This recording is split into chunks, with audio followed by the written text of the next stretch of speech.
which is Microsoft's earnings. I'm going to cover a lot of this because my partner had to step away for a second. So I'm going to give you the news as best I can, all by my lonesome. Bear with me. I'm going to kind of keep it short, not get too into the weeds about everything, but Microsoft closed out its fiscal year 2025 with a huge number.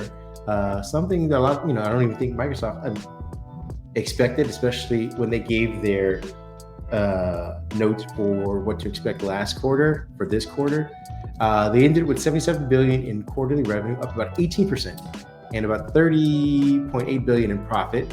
Again, that's up 22%. Azure continues to be the crown jewel of the reporting. It hit about 75 billion in annual revenue, which is huge. Microsoft Cloud brought in about 46.7 billion just in the quarter alone.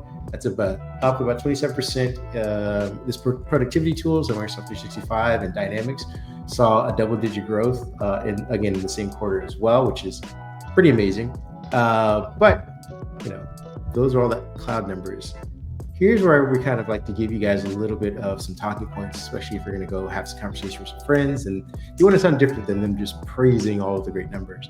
Microsoft spent about $35 billion this quarter. That's a lot. Almost half on chips and the rest on data centers. And that's, again, obviously to support their AI efforts. But it's a huge bet. And you've heard us here on this pod. We've been talking about how we're starting to think that bet's not going to pay off. So $35 billion and it doesn't pay off, especially if it doesn't pay off in the next couple of years, it's going to look really bad.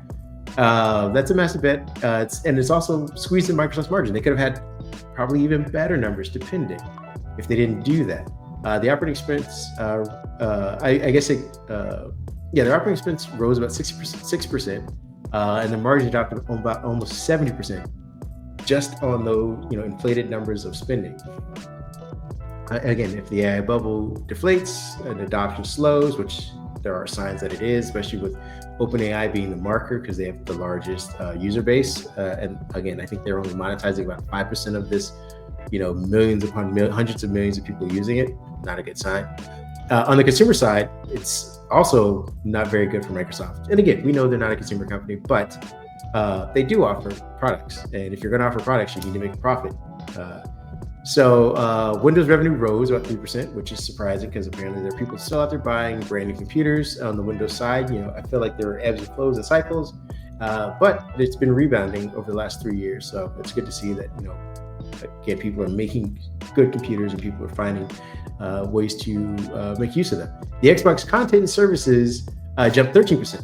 And who knows, that's partly because they're pushing everything towards that. I mean, there are no real good exclusives right now that push consoles, so they're not marketing the Xbox as much, which is indicative of an Xbox hardware sales falling about 22%.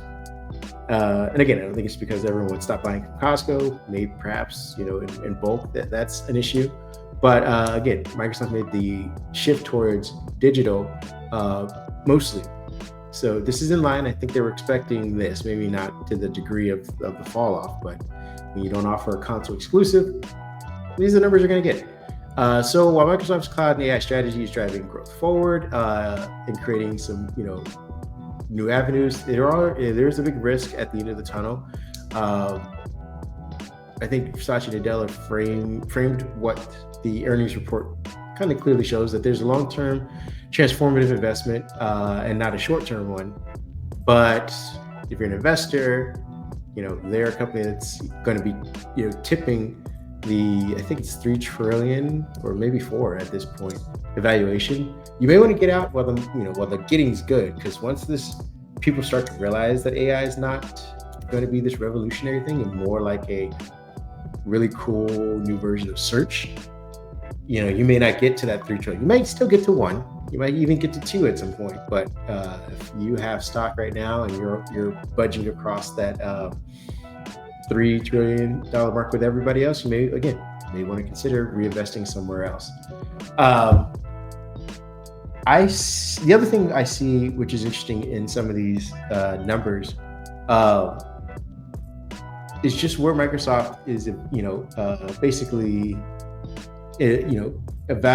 valuing its time and efforts with everything. Give me 1 second. Looks like we lost our cameras. And I am back. Sorry about that. Yeah, seems like maybe it's a ghost. Maybe it's a ghost in the machine. We're having some spooky technical issues with our tech right now, but